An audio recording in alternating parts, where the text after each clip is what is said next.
In today's video, I want to show you a recent batch of knives I got in. A couple of them are pretty rare. I think you're going to enjoy them. Coming right up.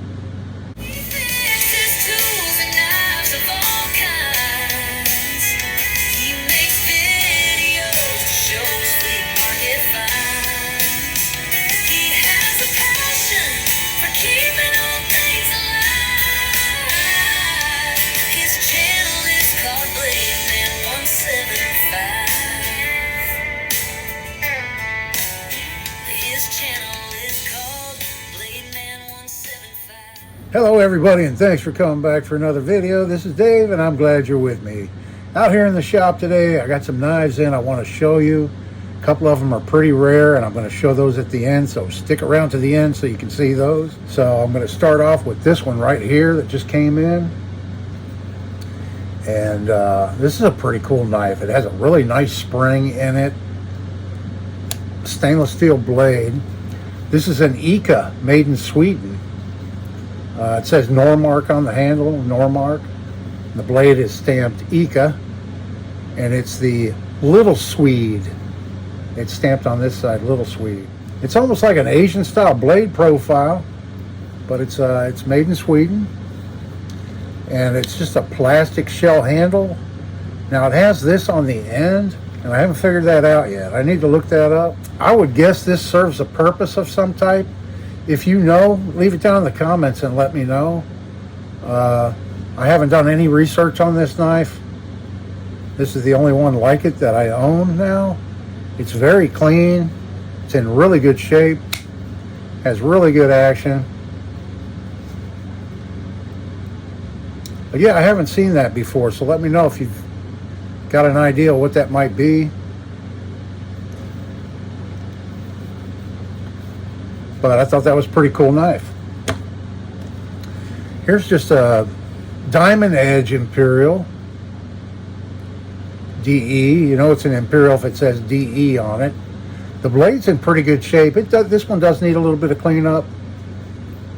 And the handles aren't perfect, but not too bad. This is a 3-blader. And it does need a little bit of cleanup. So this might be a candidate for the grab bag. I think I'll throw this one in the grab bag. Yeah, this blade here is really corroded. I'll throw that off to the side. Let's see what else to show you. I got it in an old timer here, 3-blade. Let's see if this is a USA. Yes, the Schrade 34OT USA. And this one could use a little cleanup too. It's not too bad though. A few scratches on this blade, a little bit of dirt and stuff. And then the sheep's foot blade has a little bit on it. But overall, the handles are in really good shape. Just needs a little cleanup. We'll put this one in the grab bag too. So you'll see that one again if you're watching the grab bag series. Here's a little advertising knife. Another little 3-blader. This is old, and I can tell because it has that swedge there on the clip point blade. Long pull on it. It's an old Camco. This one's pretty dirty down inside too, so there's another candidate for the grab bag. I'll throw that one in the grab bag. This blade has a little bit of corrosion on it. Needs to be cleaned up. And this blade also needs a little bit of cleanup. So there's another one for the grab bag. Then we have this one right here. It's a single blader, and this is another made in America. That's all it says on it, made in America right there. And blade's not in too bad a shape, but it could use a little bit of cleanup. Handle's in really nice shape. I don't see any cracks anywhere or anything on it. Has good action, good blade alignment, just needs a little bit of cleanup. Then we have a Boker that actually has its shield. Look at that, folks. It hasn't dropped its shield out. It's a Boker USA. This blade's been sharpened a bit, you can see. This one's been sharpened quite a bit, you can see. And this one. So this is a well-used knife, but it has good action, it's good shape. It has a couple little cracks right here you can see by the spring pin. Nickel bolsters, brass liners. Overall, not in bad shape. Just needs a little bit of cleanup. Into the bag it will go. Okay, and then we have a little Sodbuster Junior here. I have a couple of them actually. This one here is by Kissing Crane. And it still retains the etch on the blade. You can see. It's in pretty nice shape. It's got a little bit of corrosion down inside, but not bad overall. I think it has enough corrosion down inside to warrant a little grab bag cleanup. So we'll throw this one in the bag. But the blade really doesn't need much at all.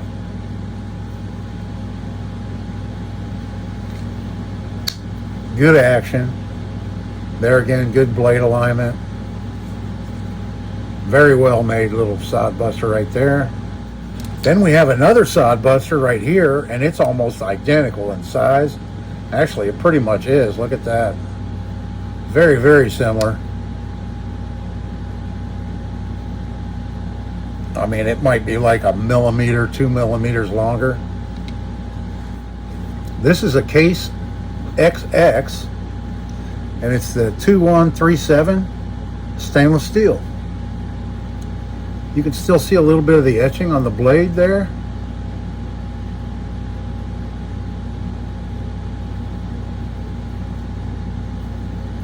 There's no cracks or chips in it anywhere. It's a little bit dirty down inside. Good retention. No blade play at all. Let me look up this year here. This is where it's handy to have a nice reference book. Let's see.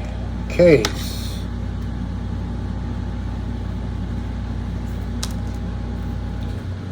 This is a 2009. You can see right here in my book. It's this one right here. And that's 2009. So really not a whole lot of work, just a little bit of cleanup on this one.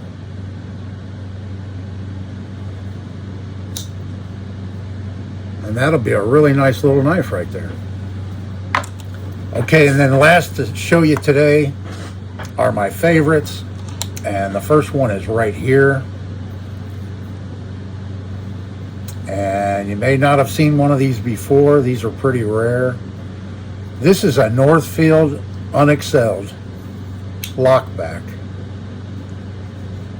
Now the blade has been sharpened quite a bit, but this is a very old knife. And this is an original Northfield Cutlery Company knife. Northfield Cutlery was only in business from 1858 to 1926. And so the newest this knife could be is from 1926, basically 100 years old. But there's an old Northfield Cutlery catalog, and I can't remember the exact year it was, but I think it was like 1869. And I believe this knife is listed in that 1869 catalog. So this knife could be from 1869, I'm not sure. But it's kind of hard to see, and because of the poor sharpening over the years, part of the Northfield's been cut off. But I'll put a picture right here of the tang stamp, and you can clearly see the unXL'd, and then an X, and then LD. Now, Great Eastern Cutlery is using that name now. This is not from Great Eastern Cutlery. They were founded in 2006, and they use the Northfield tang stamp and the unexcelled tang stamp on their knives. Northfield Cutlery Company bought out the Excelsior Company, which was nearby them there in Connecticut, around 1885.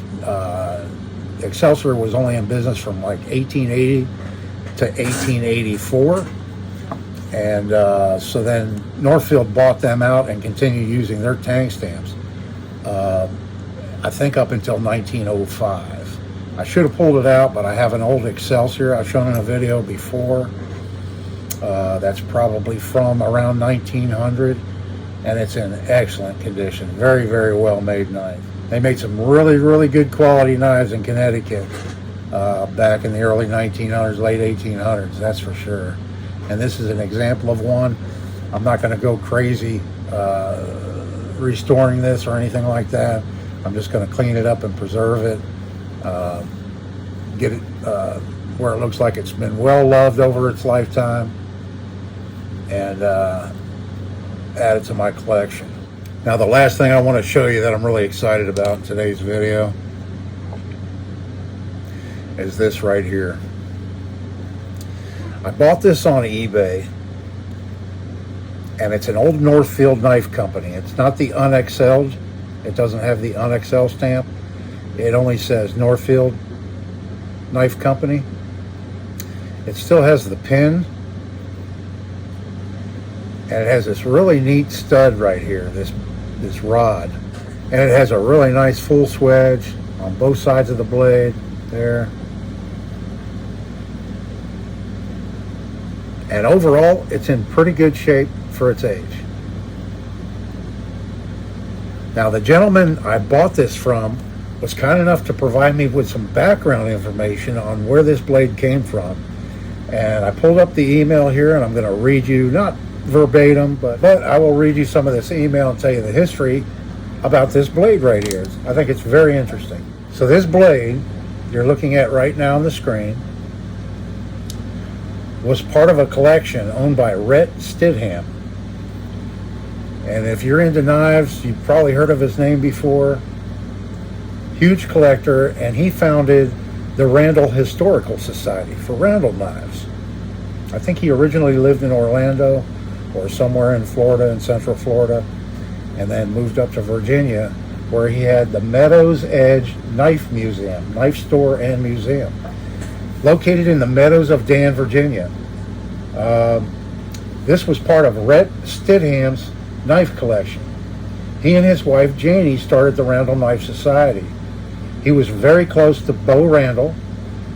Rhett unfortunately passed away. I think it was back in 2011. I could be wrong, but it was a while back.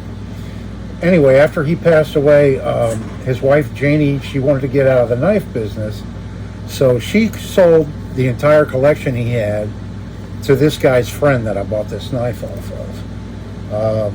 They had 4 stories of knives, knife memorabilia, just all kinds of knife-related material, and they had a big on-site sale, and they sold most everything, and what didn't sell, I guess they split it up and they took it home.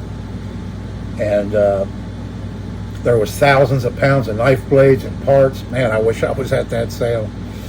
And this blade was part of that. So, very interesting background history on this. So I'm going to make this into a very nice folder, and I'll include that in a video. Very unique with this stud here, like a thumb stud they'd use on a modern knife now. And I assume that must be what it was for easy opening. There is a nail nick on this side here, a match strike nail nick, but it's very fine. You can't really get your thumb into it very much. So it's almost like it's more for decoration than it is that. Or maybe this was some kind of a customized blade, but I just think it's really cool. It's really unique. It's one of a kind for sure. If you've ever seen anything like this, let me know, but otherwise I think it's very, very rare anyway. Never seen anything like it. Really excited to get working on that coming up soon. So if you're interested in seeing that and seeing these knives fixed up, watch my grab bag series. I'm posting videos every Monday on the grab bag where I grab a handful of knives and then I'll show them fixed up, and I'll grab some more to work on.